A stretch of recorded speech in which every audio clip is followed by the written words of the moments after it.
Le thé est brûlant, torride.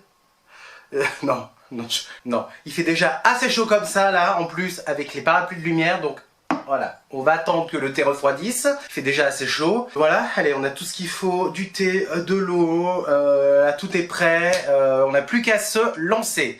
Mes amis, mes saumons, bienvenue! J'espère que vous allez bien, que vous avez profité de votre été et bienvenue ici dans cette grande vidéo annuelle qu'est la rentrée littéraire édition 2023. Pour cette année, 473 titres sont prévus entre la mi-août et octobre. Autant vous dire que ça fait beaucoup. J'ai essayé de lire un peu tout ce que je pouvais dans un temps assez limité. De juillet, août et septembre, j'en ai eu pour 3 mois de boulot. C'était stimulant, c'était intéressant, enrichissant. Ici, je vais vous présenter et vous chroniquer 25 romans. J'espère de tout cœur ne pas vous décevoir, vous apporter un contenu toujours un peu plus riche, un peu plus qualitatif et de plus en plus poussé, comme un rendez-vous à ne pas manquer entre nous, et je suis tellement heureux de vous retrouver ici. Donc installez-vous bien confortablement, on va passer un long moment ensemble, faites-vous un thé, prenez de quoi manger, etc. Et surtout, prenez des notes, parce que je le sens que vous en aurez besoin. Cette émission est en collaboration commerciale avec Nextory, donc merci de tout cœur à vous pour votre confiance. Et là, je m'adresse aux futurs lecteurs en herbe, je préfère être transparent avec vous. Depuis bientôt 1 an, je me suis lancé en tant qu'auto-entrepreneur dans le milieu littéraire. J'ai ouvert ma propre entreprise et je ne le regrette pas une seule seconde. Voilà, ça fait du bien de pouvoir vivre un peu plus de sa passion. Et je vous reparlerai un peu plus en détail de tout ça à la fin de la vidéo. Bien, maintenant que les présentations ont été faites, je vous laisse entre les mains de ces 25 chroniques littéraires. Vous n'êtes pas prêts, ça va envoyer de la dynamite. Régalez-vous!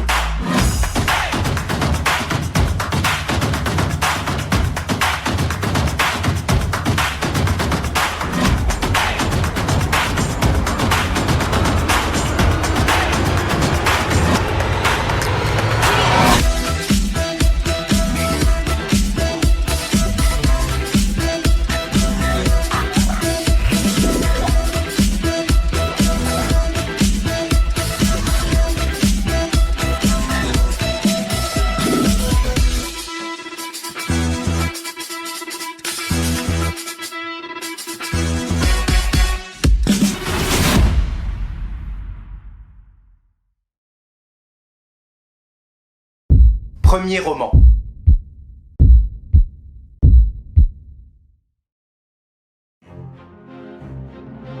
Tu te mets la pression alors qu'il n'y a aucun enjeu.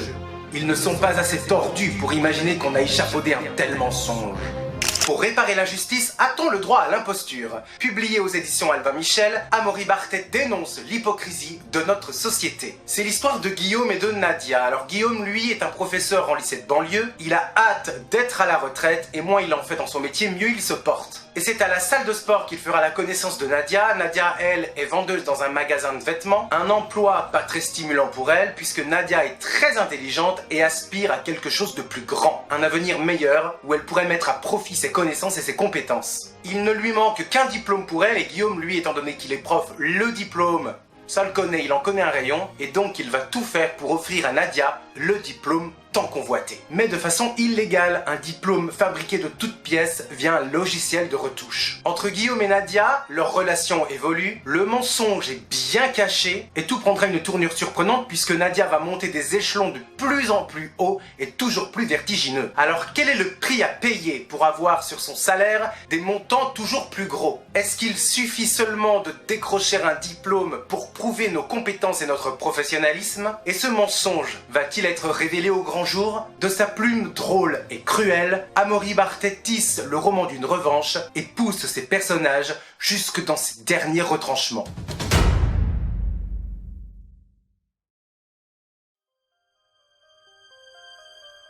Je déteste en toi celui de mes visages que j'essaie de masquer en moi. Publié aux éditions de l'Iconoclaste, l'Indésir frappe par son style que j'ai rarement lu ailleurs. Le soleil se lève le jour où les mères meurent. Un matin, très tôt, Nuria se réveille avec la tête lourde suite à une sortie en boîte de nuit. Il est plus de 3 heures du matin et le téléphone sonne. Nuria décroche, elle entendra ces 3 mots à l'autre bout du fil. Maman est morte. Suite à cette terrible nouvelle, Nouria ne ressent rien, zéro tristesse, zéro chagrin. Puisqu'en effet, la dernière fois qu'elle a vu sa mère, c'était il y a 8 ans. Elle ne sait absolument rien d'elle, elle n'éprouve rien, aucun désir. Mais doucement en elle, quelque chose va se passer comme des bulles qui remonteraient à la surface de l'eau. Nouria va tenter de chercher des réponses, elle fera la connaissance et va rencontrer des personnes qui ont rencontré sa mère avant elle. De la famille, des amis, des amants. Nouria rassemble un peu les pièces du puzzle du portrait de sa mère, mais une seule question reste bloquée dans sa gorge et qui ne veut pas sortir. Qui était vraiment sa mère et pourquoi est-elle encore une étrangère pour elle? Avec un suspense maîtrisé sur le fil tendu de son écriture, Joséphine Tassi nous offre un roman sur le souvenir et sur les origines qui nous façonnent.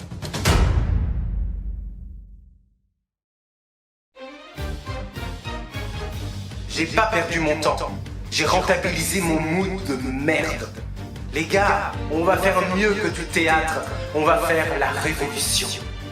Le premier roman d'Eden Levin est publié aux éditions Noir sur Blanc est un roman brûlant, corrosif et explosif. Tout commence avec un collectif, le collectif Jeudi, qui est monté par 3 étudiants en théâtre et dont le premier projet est un échec cuisant. Alors, changement de programme, nos héros décident de prendre un virage à 180 degrés pour faire la révolution. Niquer ce système, faire entendre leur voix et faire monter la température, voilà ce qu'ils veulent. Mais c'est sans compter sur un autre collectif qui va arriver et qui va tout faire basculer. En effet, cet autre collectif est d'un tout autre genre, beaucoup plus cruel, plus violent et surtout sans pitié. Des têtes vont tomber et nos étudiants prendront conscience que faire la révolution n'est pas une mince affaire. Aujourd'hui, elle n'est plus devenue une position esthétique ou intellectuelle, mais bien une prise de destruction servant à faire barrage contre une société où la violence cherche à agrandir son territoire. Du théâtre à la culture, du divertissement au trash, il n'y a qu'un pas, et Eden Levin nous le montre avec brio dans ce roman qui sent bon l'essence, la sueur, le sang et la fureur.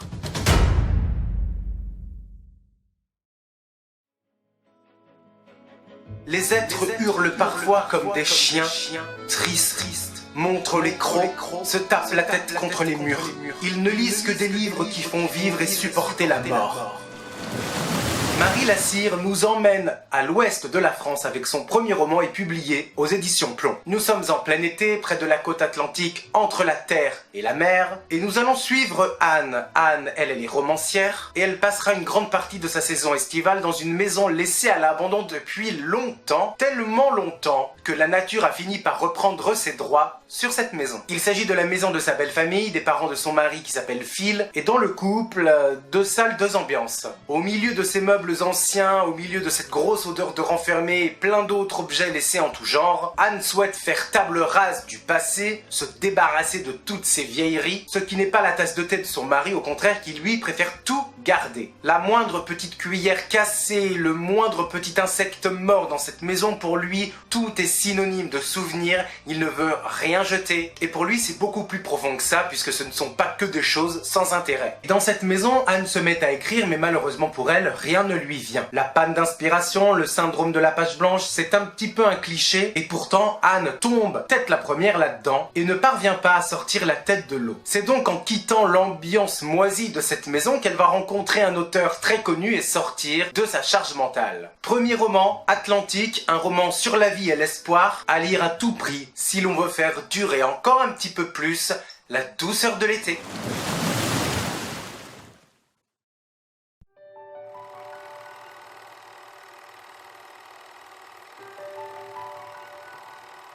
Ce n'est pas la première fois que Léo va au cinéma.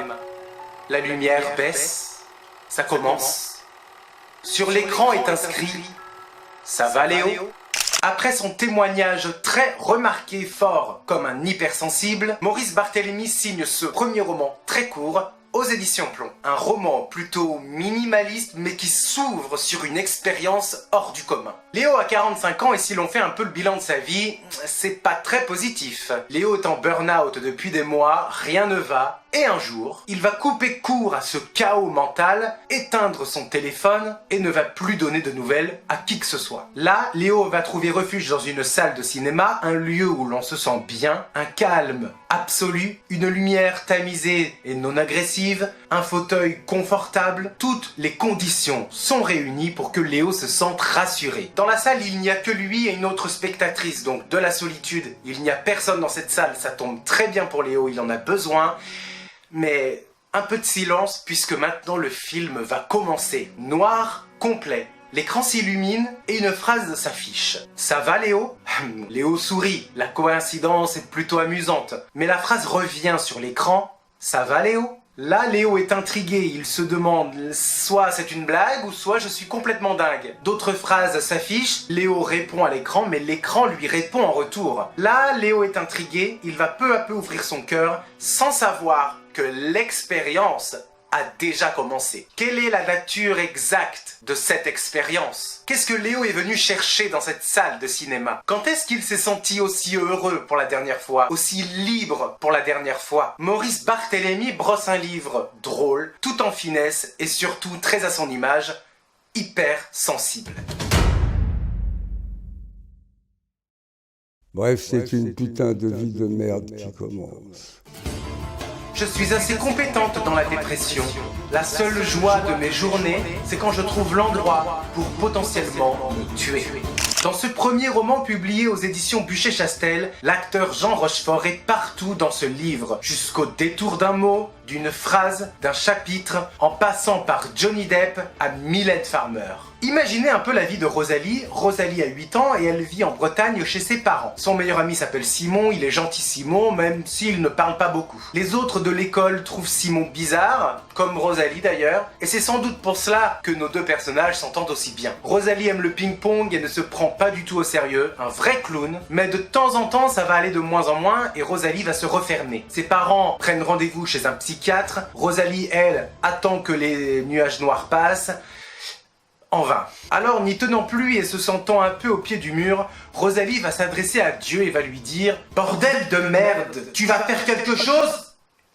Voilà, mais autant craquer une allumette dans l'eau. Et le lendemain matin, au moment pour partir à l'école, elle se réveille, elle se regarde dans le miroir, et là, quelque chose de très inhabituel se produit. Rosalie a une moustache. La moustache de Jean Rochefort. Ça pique, c'est doux, alors Rosalie regarde ça un peu plus près, et donc là vous l'aurez compris, à partir de ce moment, Rosalie ne s'appellera plus Rosalie, mais bien Jean, comme Jean Rochefort. Jean Rochefort et sa moustache vont changer un peu la vision du monde et la vie de Rosalie, cette petite dépressive de 8 ans, et la tristesse du monde va peu à peu se transformer en une aventure complètement loufoque. J'ai 8 ans et je m'appelle Jean Rochefort, un premier roman atypique qui nous fait rire, et ça fait un bien fou. Garde la pêche.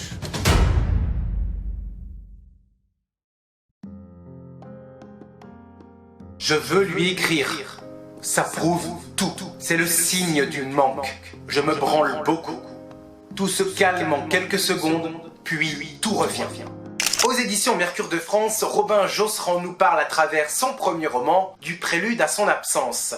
Mais l'absence de qui? Le narrateur qui nous raconte cette histoire, c'est un bibliothécaire, âgé à peu près d'une trentaine d'années. Quand il commence à écrire, il nous explique que pour lui, la littérature sert à décrire la beauté des hommes. Des garçons, partout, tout le temps, mais le désir commence un peu à s'effriter comme un château de sable. Et tout sera différent lorsqu'il va rencontrer un homme, lorsqu'il va rencontrer l'homme. Cet homme-là est SDF et il fait la manche pour pouvoir survivre. Et quand il va rentrer dans la bibliothèque et quand il va commencer à faire connaissance avec notre narrateur, pour lui, son désir va aller de frustration en obsession. Il apprendra un peu plus tard que l'homme de ses pensées s'appelle Sven, et entre eux, un jeu de séduction va commencer. Tout au long du roman, on se demande qui est l'homme dominant dans cette histoire, puisque le narrateur, lui, pense qu'il a le contrôle sur l'autre de par sa situation, il a un toit au-dessus de la tête et des revenus fixes, et Sven, lui, pense que c'est lui qui contrôle tout, étant donné qu'il a les points pouvoir sur son propre corps, sur son désir, et qu'il a aussi le contrôle un peu sur le désir de l'autre. Celui celui qui mène la danse n'est pas forcément celui que l'on croit, jusqu'au jour où le narrateur ne pourra plus supporter cette situation et va décider d'emmener Sven avec lui en vacances en Bretagne, pour espérer un rapprochement des corps et mettre un terme à cette situation plutôt tendue et ambiguë. Avec un style lumineux, romantique, érotique mais aussi très cru, Robin Josserand pose ses mots sur le terrain miné de la tentation.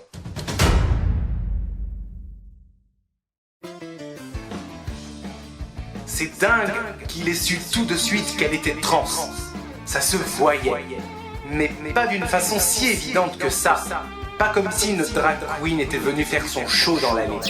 Premier roman devenu un phénomène aux États-Unis et publié pour la première fois aux éditions Gallimard en France, Imogen Bini nous embarque dans l'Amérique et plus précisément dans le Nevada punk rock avec Maria. Maria est libraire et vit une relation passionnelle avec Steph, sa compagne, et si tout semble aller pour le mieux sur le papier, en réalité il n'en est rien. En effet, Maria porte ce prénom depuis pas si longtemps que ça, puisque depuis toujours, elle est convaincue qu'elle n'est pas née dans le bon corps. Elle a prévenu ses proches qu'elle s'est mise sous hormones avec toute la difficulté et toute la douleur que cela en découle, mais en même temps elle doit un peu limiter la casse puisqu'on ne sait pas comment peuvent réagir les autres. Puis vint le jour où Maria se retrouve célibataire et sans emploi, cocktail explosif, et pour Maria c'est l'occasion rêvée de prendre un nouveau départ, de traverser tous les États-Unis, de New York jusqu'au Nevada, situé dans le Grand Ouest. Maria prendra cette aventure comme un signe pour lui permettre de se retrouver, d'accepter son identité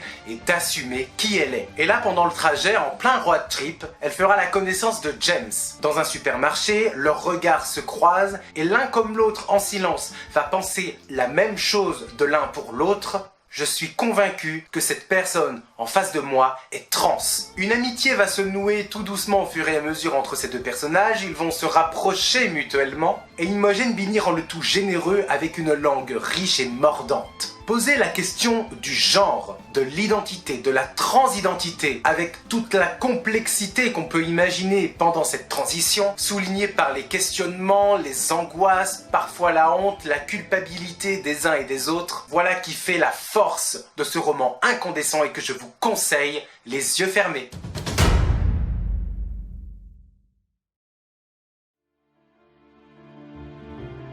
Je deviens devant les autres la posture du mec qui va bien, mais ça ne va pas. Je me dis que c'est con d'être gay. Publié chez Stock, le premier roman de Panayotis Pasco est une pépite de sincérité que je vous invite à découvrir. Panayotis Pasco a plusieurs casquettes. Chroniqueur au Petit Journal et à Quotidien, acteur au cinéma et aussi dans des séries, mais également humoriste et comédien, dont son spectacle intitulé Presque. Allez le voir sur Netflix.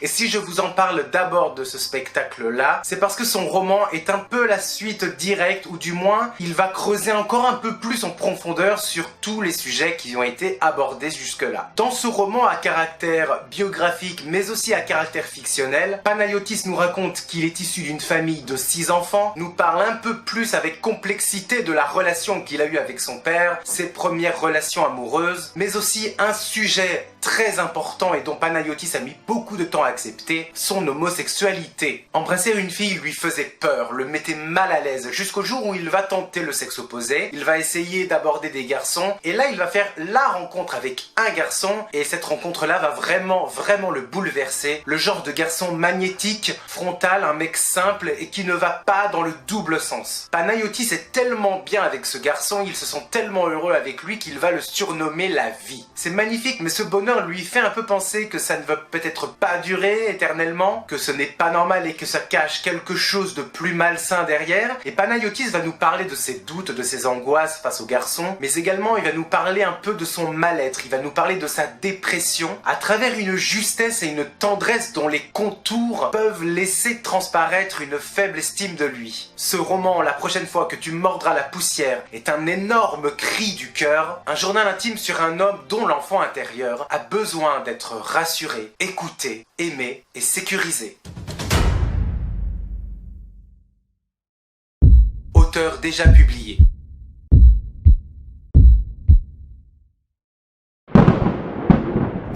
Aucune raison maison que l'on maintienne en vie avec de l'argent public, une boulangerie qui ne vend pas de pain. Ce doit être la même chose pour le théâtre.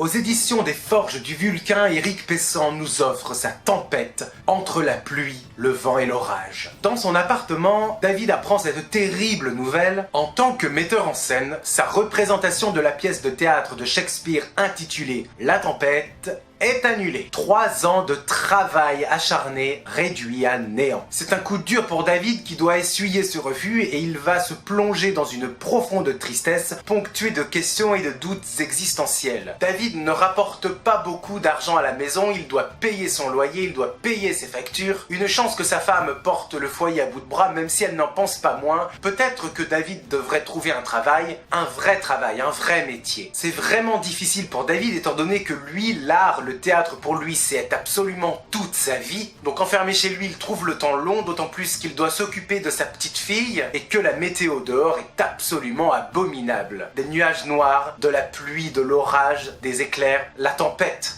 La tempête, ça lui rappelle quelque chose. David voit là un signe et il va mettre en scène, chez lui, la pièce éponyme de Shakespeare. Et pour seul public, sa propre fille de 2 ans et demi, donc les oursons, les coussins et autres Playmobil sont remplacés, ils vont faire office de décor, vont jouer les personnages. Et littéralement, il va offrir un second souffle à sa tempête et va un peu transformer sa tristesse en quelque chose d'amusant et de ludique. Éric Pessan nous parle là avec énormément de tendresse et d'amour du rapport entre un père et sa fille. Il va nous raconter un peu l'évolution du théâtre à travers les siècles. Il va nous expliquer comment Shakespeare a laissé derrière lui une œuvre devenue culte et indémodable et pourquoi il était totalement interdit, voire illégal pour une femme de monter sur scène et de faire du théâtre à cette époque-là. C'est absolument remarquable et il faut là le pouvoir du théâtre pour que la vérité apparaisse enfin. Parce que oui, le théâtre est un mensonge qui chemine tout doucement vers la vérité. Éric Pessan nous le prouve ici avec ce texte rempli d'amour et de magie.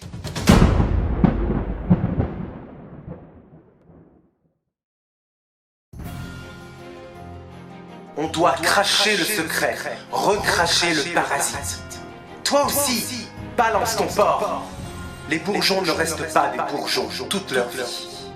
Aux éditions du Seuil, Lisette Lombé, artiste, poétesse et slameuse belge, nous présente et nous raconte la vie d'Eunice. Et si je devais vous résumer sa vie, c'est un peu le parcours du combattant. Toi, Eunice, tu as 19 ans et tu es étudiante en fac de psycho. Tu te fais larguer et le roman s'ouvre sur cette rupture. Rupture, le mot est quand même assez difficile à encaisser et à digérer, donc tu préfères rester chez toi, dans ton studio un peu minable, complètement en désordre, bouteille de vin, allez hop, cul sec, comme si tu voulais te dissoudre avec le vin au rythme de la musique. Tu enchaînes les titres qui font déprimer, les break-up songs, Adele, Justin Timberlake, et tu essaies un peu d'extérioriser. Deuxième bouteille, le poison circule dans tes veines, tu t'écroules sur le parquet et le lendemain tu ne te souviens de rien. Il y a un gros trou dans ton cœur, tu penses avoir touché le fond, mais ce n'est que la face immergée de l'iceberg. Ton téléphone sonne, 22 appels manqués. Ça fait quand même beaucoup, ce n'est pas normal. Tu sens que quelque chose vient de se passer. En effet, ta mère est morte. Ta mère est morte noyée, tu l'apprends, c'est un accident, mais tu y refuses de y croire, tu restes un petit peu dans le déni peut-être, tu penses que c'est beaucoup plus profond et beaucoup plus grave que ça, et c'est en tombant sur un agenda que tu vas chercher la vérité et comprendre vraiment qui était ta mère. S'en suivra une longue quête, sinueuse, difficile, et avec un style effréné, percutant et brûlant, Lisette Lombé nous interroge sur le deuil, sur nos addictions, sur nos angoisses et sur nos manques, et nous raconte comment inverser la tendance et transformer notre noirceur d'âme en quelque chose de plus lumineux, de plus poétique et de plus artistique à travers le prisme du pouvoir des mots.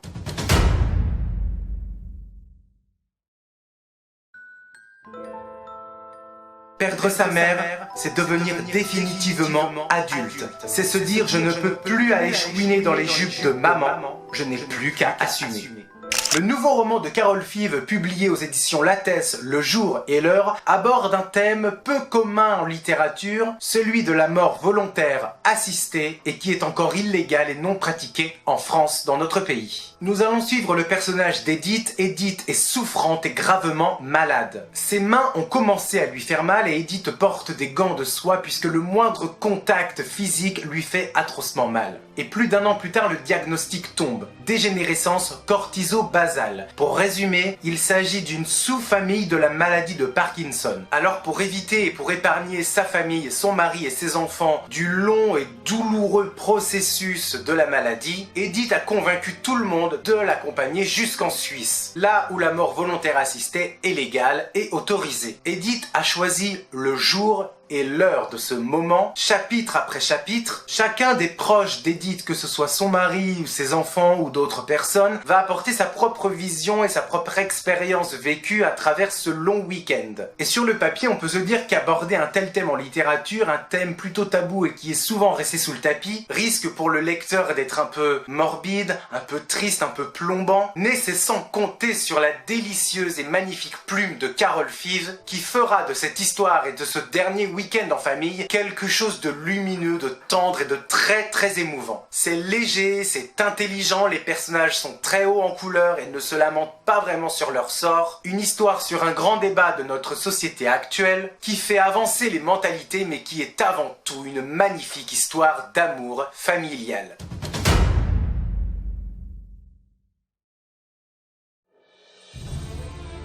Comme me l'a dit Paul un jour, navré de bourrer le crâne des gens de toutes ces sornettes, le monde des lettres ne jure plus que par les chiffres.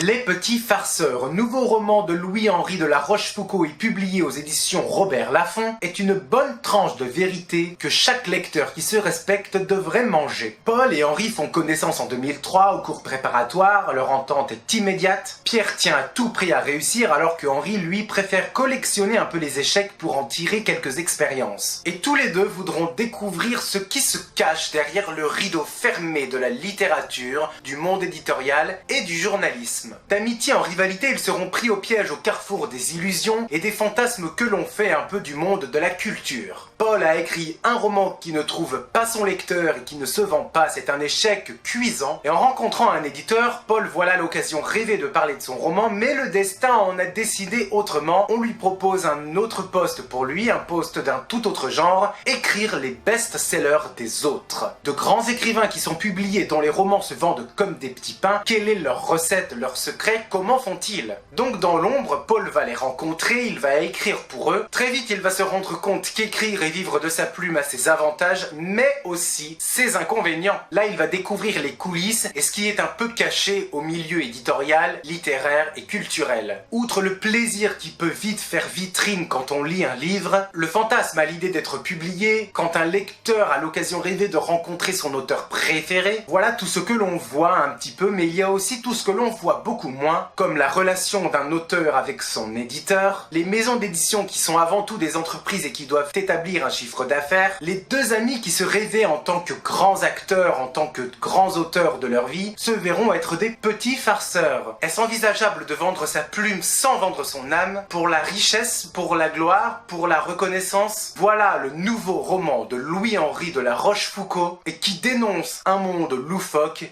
et souvent cruel.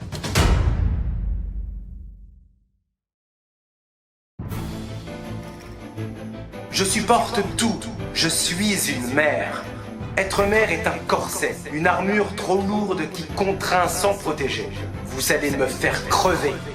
Alma Brahmi nous tisse là son nouveau roman avec une grande vivacité et publié aux éditions Mercure de France. Ils sont moi, je suis eux. Sonia est mère de 2 enfants, elle n'est que mère et rien d'autre que ça. Tout le roman est centré sur le rôle que Sonia maîtrise et elle maîtrise absolument tout. Tous les jours, sa vie de mère est une boucle qui se rejoue sans arrêt. Réveiller les enfants, les nourrir, les habiller, les emmener à l'école, préparer les repas, faire la machine, matin, midi, soir, ramener les enfants de l'école, les ramener à la maison, les cahiers, les devoirs, le cahier bleu, le classeur rouge, les mathématiques, les exercices, le carnet de correspondance, le cartable, le goûter, le sac de sport, penser à tout, absolument tout dans les moindres détails. Dormir quand on y arrive, quand on trouve le sommeil, et puis recommencer encore une fois en boucle. La moindre pensée de Sonia est une pensée pour ses enfants, elle n'a pas le temps pour elle. Tout va à une telle vitesse pour cette mère qui maîtrise tout, mais ne peut pas maîtriser une seule chose, une chose essentielle, l'emprise du temps sur elle. La fatigue s'accumule, elle voit sa beauté se faner, des cernes sous les yeux, et c'est le reflet de son corps qu'elle va appeler Bukowski qui va entrer en scène, qui est la représentation de la mère dépassée par ces événements. Complètement en dépression, elle n'a qu'une envie, c'est de fumer, de prendre le temps pour elle, elle n'en peut plus, elle n'a qu'une envie, c'est de crier sur ses enfants, mais elle se retient. Elle veut être la mère parfaite, la meilleure mère possible, même si elle aime ses enfants de tout son cœur, de tout son être, parfois, c'est insupportable. Avec une écriture flamboyante, Alma Brahmi plonge le lecteur dans une spirale infernale et terrifiante entre l'amour inconditionnel et la folie.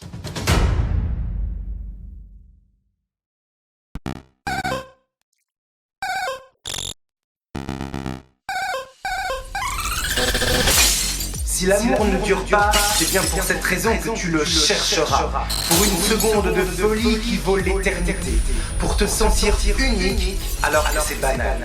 Chez Gallimard, Lilia Hassen publie son 3e roman, Panorama, et croyez-moi, c'est quelque chose. Le livre est une utopie à l'envers. Bienvenue en 2029, 7 ans après notre ère, et beaucoup de choses ont changé. En effet, dans ce roman, nous allons entrer dans l'ère de la transparence. Transparence avec un T majuscule. C'est une ère où la justice a baissé les armes face à l'ensemble de la population qui ne jure plus que par la vengeance face aux victimes de violences. Fini les tribunaux, maintenant le jugement se fait sur internet et les réseaux sociaux. Donc c'est le peuple qui décide, qui vote, qui juge, qui tranche, et pour diminuer cette violence et le taux de criminalité, on lance le mouvement de la transparence. Le principe est simple, les Français vivent désormais dans un cadre et un monde absolument idyllique, orchidées, fleurs sans épines, et tout n'est que luxe, calme et sécurité. Le mouvement s'installe, fait son petit bonhomme de chemin et tout va aller de plus en plus loin, de plus en plus vite, jusqu'à l'année 2050. Cette année-là, en 2050, j'aurais...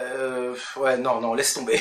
Donc, en 2050, le pays s'est complètement métamorphosé. La population vit dans des immeubles, dans des appartements, littéralement transparents, fabriqués à partir d'un matériau totalement innovant. Vous vous en doutez, évidemment, tout le monde peut voir ce qui se passe chez tout le monde. L'intimité est proche de zéro. Si un de tes voisins a le moindre doute sur ce que tu fais, sur ce que tu dis, si le moindre de tes faits et gestes est un petit peu louche et qui sort un petit peu du lot, les autorités sont tout de suite contactées et viennent en temps et en heure. Il faut se rendre à l'évidence, c'est un peu insensé, mais la criminalité a baissé et la violence n'existe plus. Les habitants de la transparence, avec le temps, se sont faits à ce mouvement et ils sont devenus beaucoup plus empathiques, beaucoup plus bienveillants et beaucoup plus à l'écoute les uns et les autres. Dans une France futuriste, rien n'est laissé au hasard, pas même la question littéraire et écologique. Dans le roman de Lilia Hassen, les livres sont remplacés par des tablettes numériques intelligentes. Elles permettent de lire la toute dernière version d'un livre, donc le livre est en avance sur son temps et n'est plus cet objet figé dans la matière après la publication définitive. À la transparence imaginée par Lilia Hassen, tout est pensé et pesé dans les moindres détails et on se croirait dans un bon épisode de Black Mirror. Et c'est au sein de cette transparence, de ce monde idyllique a priori parfait et irréprochable, que l'horreur va se produire. Un meurtre a eu lieu et c'est Hélène, l'héroïne principale, qui est chargée de résoudre cette affaire. Dans un monde harmonieux au possible, où tout le monde voit chez tout le monde, comment un meurtre a pu se produire, et surtout parce que personne n'a rien vu venir, comment cela s'est-il passé? Lilia Hassen nous offre ici une histoire addictive avec une écriture journalistique au scalpel, un regard visionnaire où s'exposer occupe une place de plus en plus importante à travers une société façonnée de plus en plus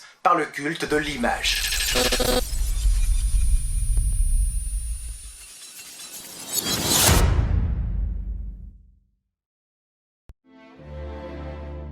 Homme à tout faire, polyvalent, ponctuel, efficace, se déplace à Paris et proche couronne. Bricolage, montage de meubles, fixation d'étagères, entretien de jardin, aide au déménagement, serveur, écrivain.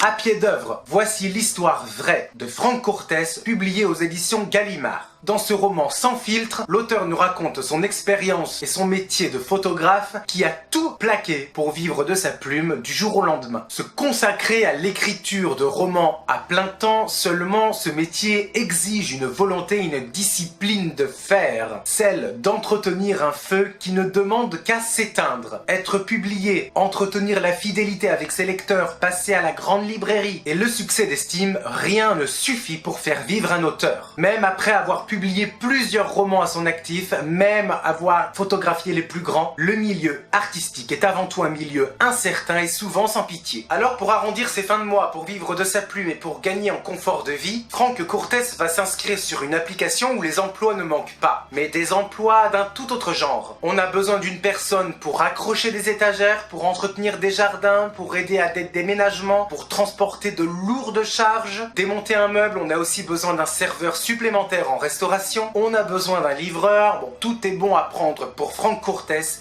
il va le payer au prix fort. Du processus d'écriture à la réparation d'une chasse d'eau, il n'y a qu'un pas, et dans ce roman, l'auteur déconstruit et désacralise sans tourner autour du pot les idées toutes faites que l'on se fait envers un auteur à qui tout semble réussir.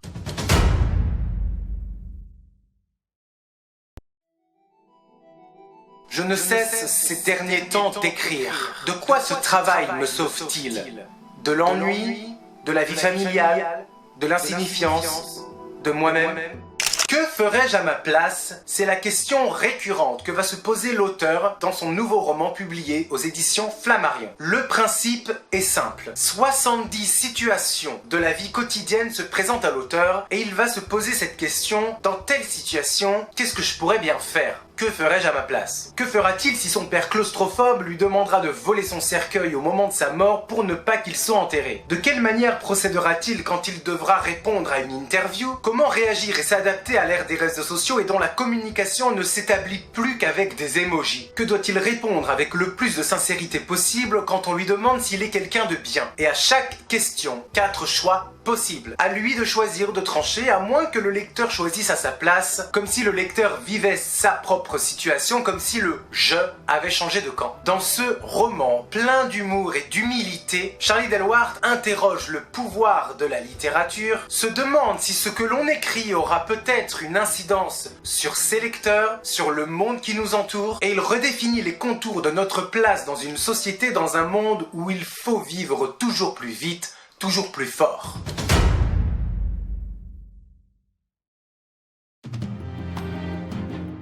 Je croyais qu'une poubelle, ça se descendait.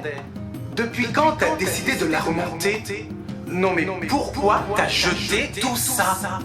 Le nouveau roman d'Amélie Cordonnier aux éditions Flammarion nous met en garde et croyez-moi, il y a des cheveux blancs à se faire. Bienvenue dans la psychose. Tout a commencé pendant le confinement en été 2020 avec un appel anonyme du 119, service national d'accueil téléphonique pour les enfants en danger. Un courrier de la part des services sociaux est donc envoyé à cette famille. Sans le savoir, le piège vient déjà de s'ouvrir et pour cette épouse et cette mère de famille de 2 enfants, le seul et unique moyen de s'en sortir est de raconter tout ce qui s'est passé. Le couple se pose des questions. Qui est-ce qui nous a dénoncé? Un voisin? Un proche? On ne sait pas. Et surtout, pourquoi un tel geste? Cette famille est tout ce qu'il y a de plus normal, cette famille est une famille sans histoire, discrète et agréable sous tout rapport. Mais il est trop tard pour riposter, la famille doit se rendre aux services sociaux pour une évaluation. Des questions sont posées aux enfants, au mari, à l'épouse, c'est épuisant et très énergivore, mais tout semble aller bien, tout finit par se tasser, le temps passe et l'affaire semble résolue. En apparence seulement, puisque quelques temps plus tard, du jour au lendemain, un personnage inconnu va faire irruption dans cette famille. Ce personnage, il se fait appeler le cousin, et avec le cousin, le piège va se refermer. Ce mystérieux cousin va devenir de plus en plus indiscret et surtout intrusif dans la vie et le quotidien de cette famille, d'abord de façon invisible, de façon souterraine, jusqu'au jour où il va littéralement emménager chez eux et commencer à étendre son empire. Empire, emprise. Les douches, les repas, repas, les heures de sommeil des enfants, la consommation d'eau, la consommation d'électricité, le wifi, les écrans, les portables. La surveillance est constante et poussée à l'extrême. Alors jusqu'où ce mystérieux cousin est capable pour imposer sa loi? Est-ce qu'il y a des micros cachés dans l'appartement? Et surtout, comment cette famille va s'en sortir? Comment et à quel point peut-on prouver que l'on aime ses enfants sans que cela finisse par se retourner contre nous? Avec un suspense remarquable et une intensité digne d'un film d'Alfred Hitchcock, Amélie Cordonnier brosse un thriller domestique où l'amour familial peut très vite tourner au cauchemar.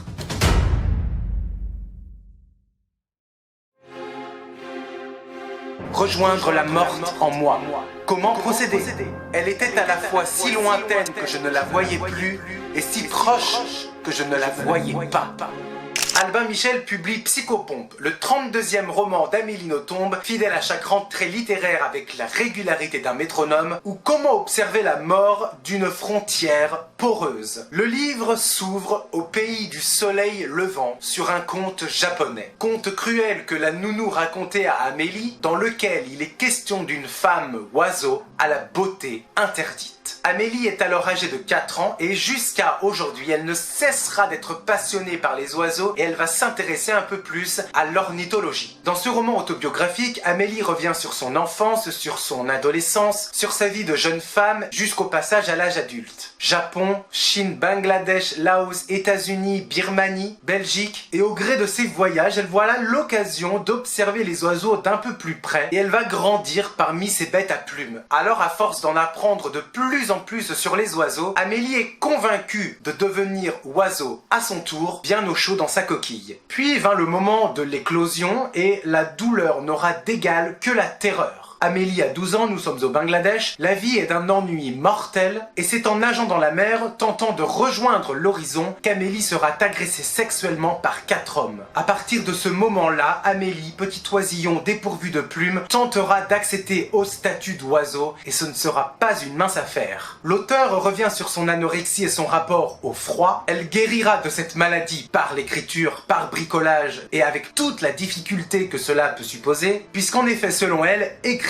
lui permet de voler, de se rapprocher un peu plus de la mort et de se rapprocher de l'Amélie Nothomb d'avant cette fameuse agression. Bien alors, et le psychopompe dans tout ça, quel est son rôle? Eh bien, ce mot forgé au 19e siècle, mais qui concerne surtout l'Antiquité, signifie littéralement le guide des âmes. Par le passage de la vie à la mort, comme on traverse le fleuve mythologique des enfers, le Styx. Et donc, à travers le prisme de l'écriture, de cette façon de se rapprocher de la mort tout en restant en vie, on peut ne faire que la supposition qu'Amélie Nothomb est le psychopompe, puisque chaque matin, sans exception, tous les jours de 4h à 8h du matin et dans des conditions extrêmes et difficiles, Amélie écrit et voit la température de son corps chuter. Écrire pour elle est une façon de se libérer, de s'émanciper, comme l'oiseau qui quitterait son nid douillet pour affronter un peu la violence du monde. Psychopompe est la clé pour comprendre le reste de son œuvre et qui est quand même assez prolifique. Stupeur et tremblement, Métaphysique des tubes, Premier sang, mais aussi ses romans plus fictionnels comme Hygiène de l'assassin, Cosmétique de l'ennemi, Antéchrista, Mercure, Péplum, bon et plein d'autres. La liste est très longue. Amélie Nothomb déclare son amour pour les oiseaux, mais aussi son amour à l'écriture. L'écriture transforme le petit oisillon qu'elle est en un phénix magnifique, prêt à renaître de ses cendres chaque matin, à chaque session d'écriture. Chaque matin, tout est à refaire, tout est à recommencer. Chaque matin, on renaît, puisque le privilège absolu, c'est d'écrire, et parce qu'il n'y a pas de grâce plus élevée.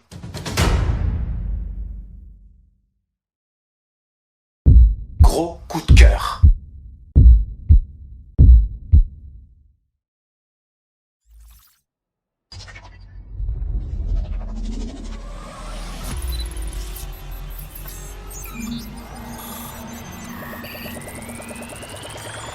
Access denied.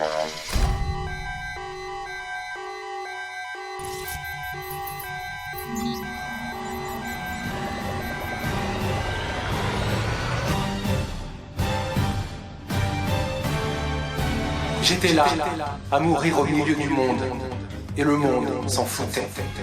Victor Dumiot écrit L'Acide, un premier roman signé aux éditions Bouquin, et croyez-moi, ce premier roman, je n'ai pas pu le lâcher et je vous le conseille les yeux fermés. Imaginez le personnage de Camille. Camille est une femme très belle, très belle, elle prend soin de son visage, de sa beauté, et comme elle a prévu de sortir, elle se fait belle comme d'habitude, mais là, encore plus que d'ordinaire. Alors devant le miroir, elle prend le temps de se maquiller, elle sait quelle couleur la mettre en valeur, quel rouge à lèvres, quel fond de teint, quel mascara, etc. Puisque Camille a une grande confiance en elle, elle s'aime, elle s'accepte, et on la comprend. Pomponnée et bien habillée, Camille attend que le métro arrive, il arrivera dans 4 minutes, voilà, 4 minutes. À l'échelle d'une vie, ce n'est qu'un grain de sable, mais 4 minutes, c'est largement suffisant pour que l'horreur lui arrive en plein visage. Littéralement, en plein visage. L'horreur a une formule H2SO4, acide sulfurique. Un inconnu, comme ça, vient de lui jeter de l'acide sur le visage. La douleur est insoutenable, son visage brûle, son visage fond. Elle s'écroule sur le sol et perdra connaissance quelques temps après. La beauté de cette femme vient de lui être subitement arrachée. Elle devient une sans-peau et la vie est pleine de contrastes. Pendant ce temps, alors que des spécialistes tentent de réparer le visage de Camille, à plusieurs kilomètres de là, nous allons suivre le personnage de Julien. Imaginez la vie solitaire de cet homme. Dans son appartement, c'est un bordel sans nom. Julien mange n'importe quoi, les boîtes de pizza jonchent le sol, il y en a partout. Ses journées se résument à se masturber pendant plus de 10 heures par jour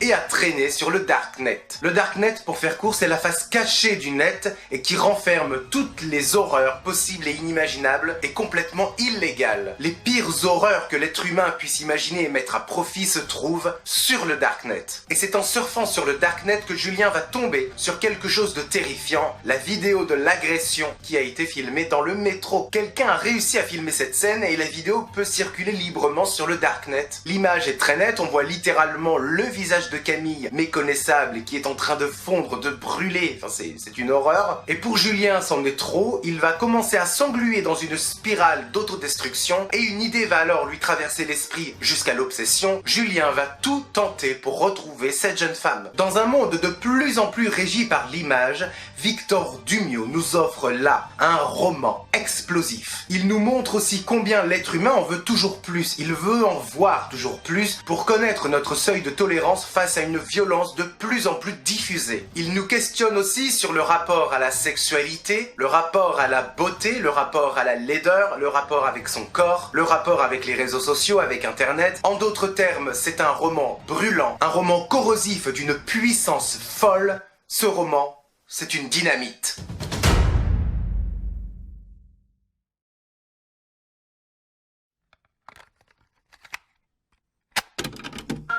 Que la parole arrache brutalement au silence ce qu'il a gagné lentement, et le galvaude à jamais. Et si le silence était notre dernier espace de liberté?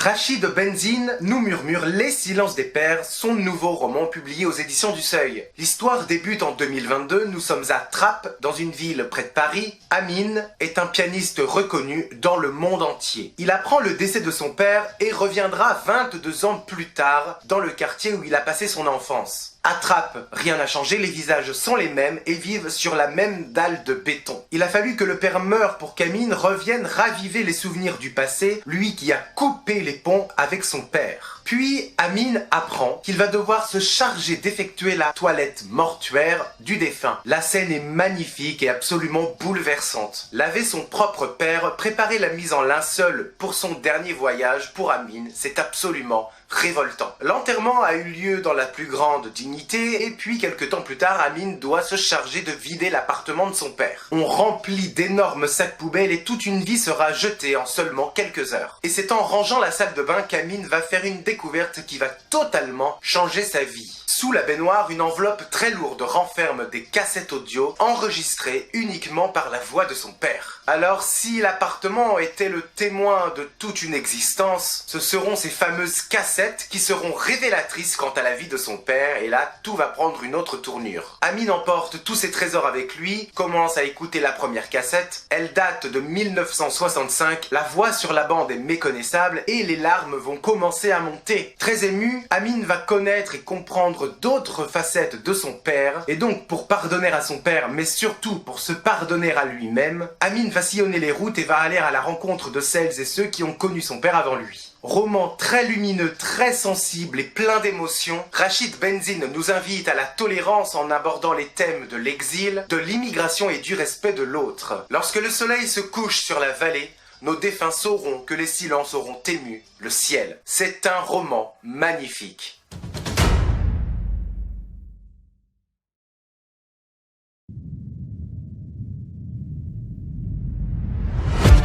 Je sais que ma haine ne sera jamais rassasiée.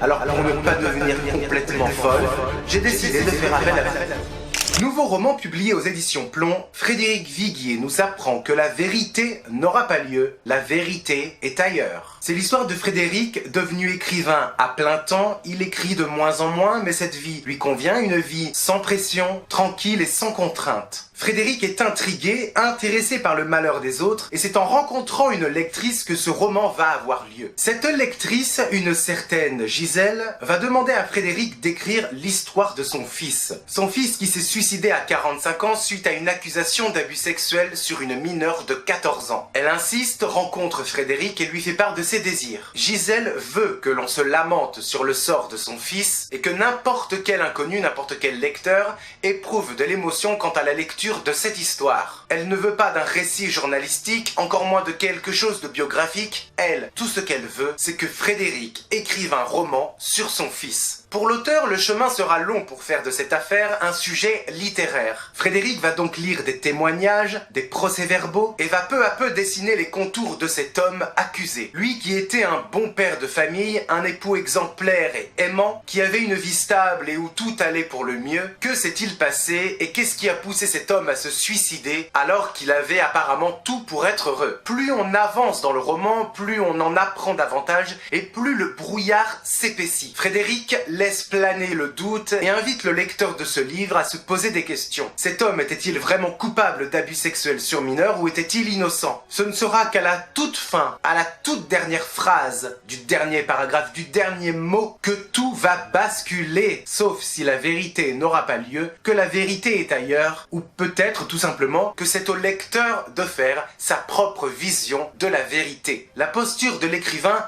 a ses avantages. Si les stars de télé-réalité entrent gratuitement en boîte de nuit, les auteurs de romans pénètrent à l'œil dans le cœur démoli des malheureux. J'ai terminé ce livre très tard dans la nuit, tellement que je n'ai pas pu le lâcher et tellement que je voulais un peu connaître la fin de cette histoire. En un mot, ce livre écrit au scalpel est tout simplement glaçant.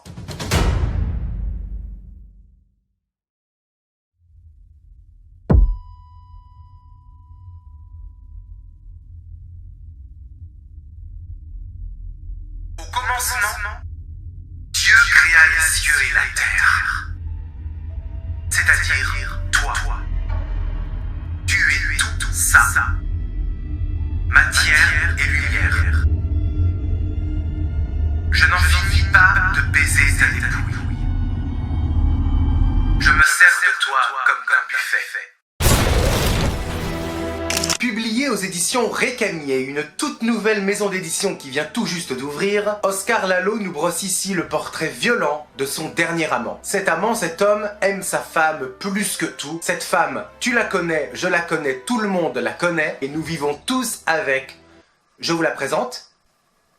La planète Terre. Cette déclaration d'amour est un cri du corps. De base, l'être humain est un cri, il n'est que du bruit, depuis son arrivée au monde jusqu'à la fin de sa vie. Et autant vous le dire, beaucoup de bruit pour rien. Et plus ce dernier amant va consommer sa bien-aimée, plus celle-ci va se consumer. On l'utilise, on la manipule, on l'exploite, on lui arrache la touffe pour un morceau de terre, pour une goutte d'eau. L'écosystème de cette femme est réduit en poussière et tout finira par disparaître. Le dernier amant va nous parler de sa femme, de cette planète Terre, comme si c'était la sienne, comme si elle lui appartenait. Il lui rappelle et lui raconte encore et encore combien elle est belle, unique, utile, combien il la désire, combien il a besoin d'elle, et combien cet amour-là doit accoucher d'un gagnant. Mais c'est précisément parce que l'homme gagne contre elle qu'il finira par tout perdre et se perdre lui-même en retour. Avec des chapitres courts dont les phrases font mouche à chaque ligne, Oscar Lalo invite le lecteur à réfléchir quant à la question de la nature humaine. Et si notre planète était une vraie personne, abîmée, défigurée, transformée à ce point et victime de négligence et de maltraitance? Peut-on toujours continuer à l'exploiter, à lui imposer le pire? Et surtout, est-ce que nous, en tant qu'êtres humains, nous sommes prêts à entendre tout ça? Et est-ce que nous sommes prêts à ouvrir les yeux? Comme s'il y avait quelque chose d'important à sauver, mais faut-il d'abord sauver la planète ou sauver sa conscience? Comme une relation d'emprise, ce dernier amant pense qu'il va changer, mais l'abus de pouvoir ne s'arrêtera jamais. Et pendant ce temps-là, nous construisons des immeubles toujours plus hauts, la démographie galope, tandis que l'eau et les ressources naturelles se raréfient. Si elle devait parler pour la planète, le nombre de ses amants serait incalculable, nous reposerons dans une fosse peu commune. Pour résumer, c'est brillant, choquant, puissant, audacieux. Oscar Lalo fait réveiller les consciences sur un futur régi de plus en plus par la main de l'homme, une nature de plus en plus sculptée et arrachée de ses racines. Un texte qui ne laisse pas indifférent et qui sonne le glas.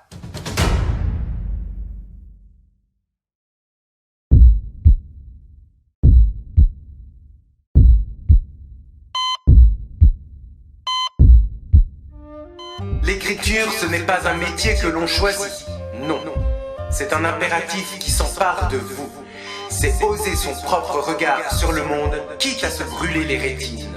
Publié aux éditions Albin Michel, Fatou Diome impose sa condition, le verbe libre ou le silence. Un livre que j'ai lu d'une traite chez le coiffeur, et là je vais m'adresser aux lecteurs et à ceux qui ont besoin d'écrire.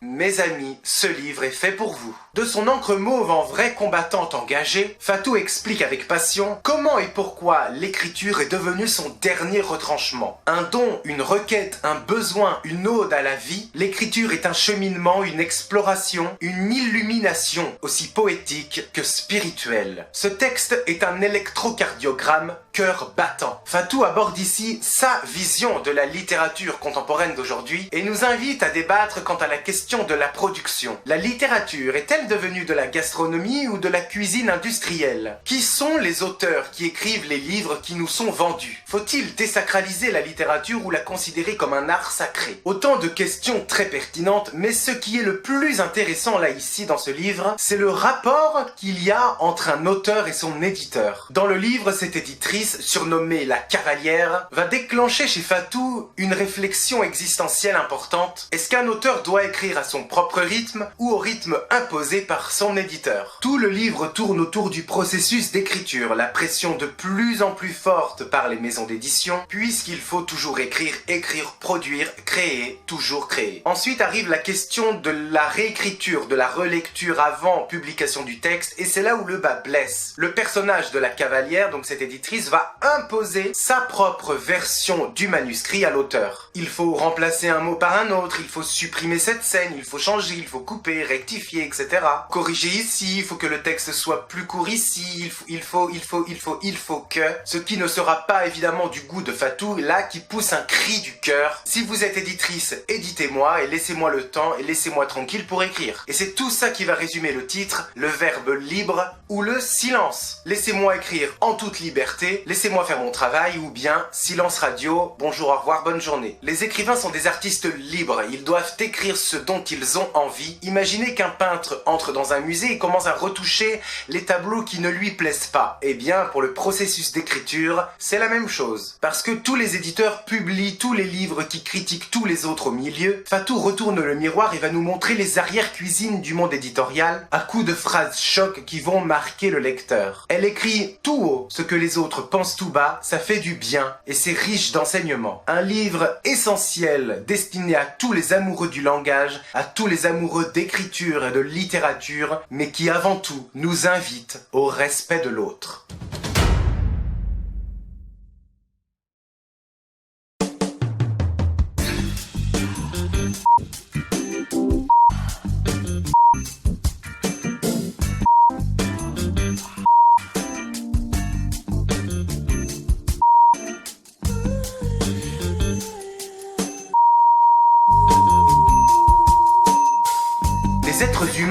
c'est comme les animaux, ça mange.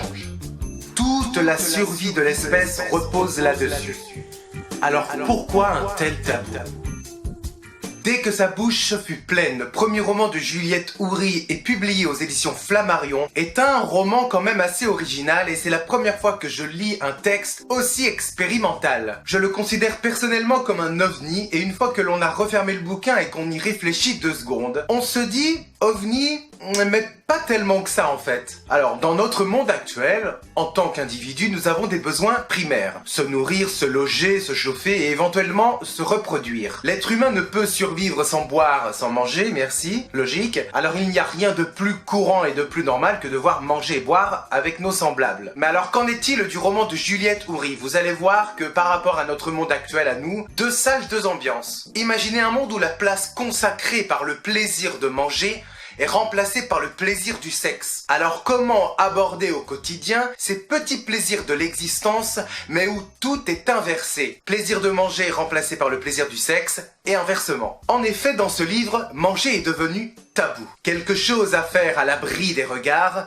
en privé, manger reste une affaire intime et un plaisir interdit. Voilà, maintenant que le décor est planté, laissez-moi vous parler de Laetitia et de Bertrand, un couple complètement normal, tout ce qu'il y a de plus banal. Le sexe rythme leur journée. On ne mange plus matin, midi et soir, maintenant on sexe. Matin, midi et soir. Alors vous me direz, ces êtres humains, comme tout le monde, ont besoin de se nourrir, ont besoin de manger, alors comment font-ils ? Ils survivent grâce à des barres de céréales qui leur sont livrées. Ce sont des barres de céréales protéinées, complètement transformées et qui n'ont aucun goût. Et là, un soir, Laetitia n'en peut plus, elle commence à ouvrir une barre de céréales et à la manger, sauf que son mari la prend la main dans le sac. « Ma chérie, est-ce que tu es allée manger ? Qu'est-ce que tu fais ? Et dans mon dos en plus !» C'est un choc pour son mari, peut-être que Laetitia est malade, peut-être qu'elle a besoin d'aide. Tout est pensé dans les moindres détails. Tout le champ lexical est un petit peu chamboulé, on ne dit plus « garde-manger », on dit garde-baiser. On ne va plus au Monoprix faire ses courses,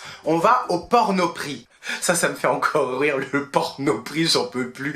Franchement, c'était super bien trouvé ça. L'expression mettre les pieds dans le plat, ça a changé, on ne dit plus ça, maintenant on dit mettre les pieds dans les draps. Les restaurants n'existent plus, ils sont remplacés par des banquettes où les clients peuvent s'adonner à leurs ébats sans le moindre problème, et forcément devant plein de gens. Maintenant, c'est inversé, c'est le plaisir du sexe qui prend sa place. C'est complètement déjanté, et c'est ce qui fait là la force unique de ce roman. Alors qu'en est-il maintenant du plaisir de manger, sachant que c'est complètement tabou, voire illégal? Eh bien, les sites un peu cochons pour adultes que l'on peut trouver dans la vraie vie, dans le monde de Juliette Houry, tout est remplacé par des tutos, recettes de cuisine. Les produits que l'on achète habituellement pour se nourrir se situent au fond du magasin, dans un endroit un petit peu sombre, derrière un rideau, un peu comme à la manière d'un sex shop. Et c'est dans ce monde-là que Laetitia va commencer à craquer. Elle, ce qu'elle veut, c'est braver les interdits et faire quelque chose de complètement illégal et politiquement incorrect,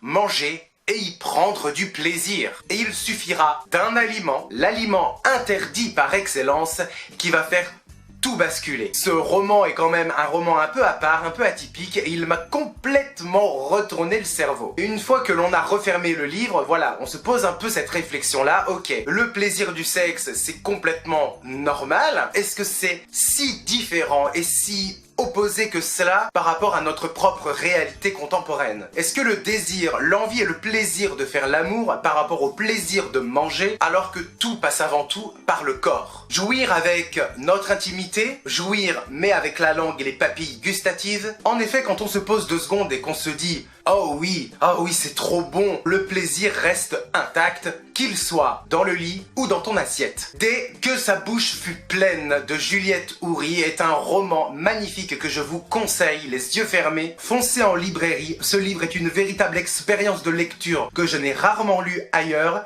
et bon appétit! Voilà mes amis, mes saumons, c'en est terminé avec ces 25 romans chroniqués et sélectionnés pour cette rentrée littéraire 2023. Avant que la vidéo se termine, on va faire le mot de la fin, on va faire une conclusion de tout ça, et je pense que vous voyez où je veux en venir.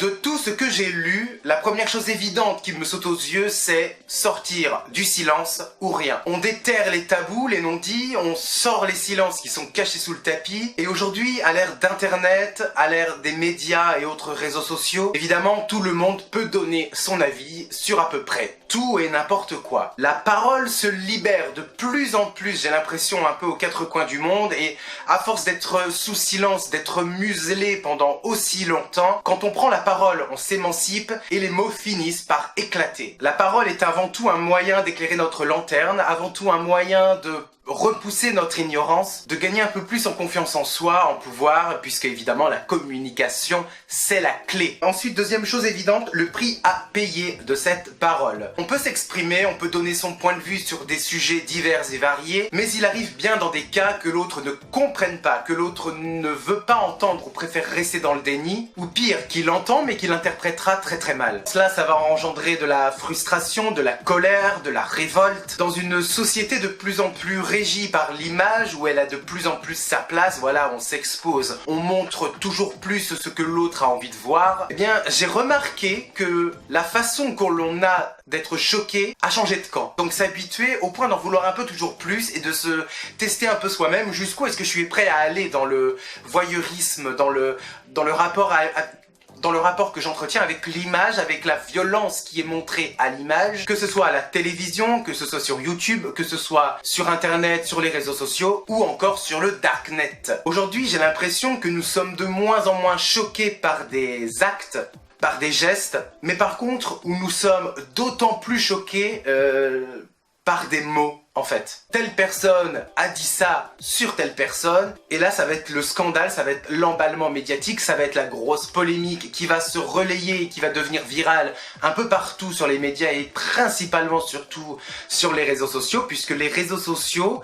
commencent à devenir, aux yeux de la société que nous façonnons aujourd'hui, une nouvelle forme de tribunal 2.0, si tu vois un peu où je veux en venir. Puisque le moindre mot prononcé est une occasion rêvée pour d'autres d'être sorti de son contexte, d'être retourné à l'envers et d'être affiché un peu partout, un peu comme si le meurtrier se préparait à être guillotiné devant tout le monde sur la place publique et devant le peuple. Et donc au milieu de tout ça, au milieu de ces deux choses qui ont l'air de s'affronter, de se confronter, au milieu on a la douceur. Une douceur que l'être humain cherche de plus en plus, loin de la vitesse du monde extérieur, de la violence aussi du monde extérieur. Internet, les réseaux sociaux, être toujours connecté, être toujours dans l'action, toujours faire, toujours plus, etc. Sans jamais prendre le temps finalement de savourer l'instant présent. Douceur que l'on recherche à tout prix dans les moindres petits plaisirs du quotidien, de la vie. Aller à la plage, aller au cinéma, prendre le temps d'écrire un roman, prendre le temps de lire un roman, se plonger dans son imaginaire, s'occuper de sa fille quand il pleut dehors, voyager, aller aux États-Unis, partir, voir un peu d'autres choses, de nouvelles choses, ou tout simplement regarder l'être aimé en train de dormir. Cette quête comme ça un peu acharnée de la douceur est plutôt un mécanisme de défense, aussi un moyen de fuir face à une planète de plus en plus abîmée, de plus en plus exploitée. Donc voilà, ça c'était un peu pour résumer toute cette émission, pour essayer un peu de comprendre un peu plus et essayer d'avancer et peut-être lancer un débat, une discussion autour de cela.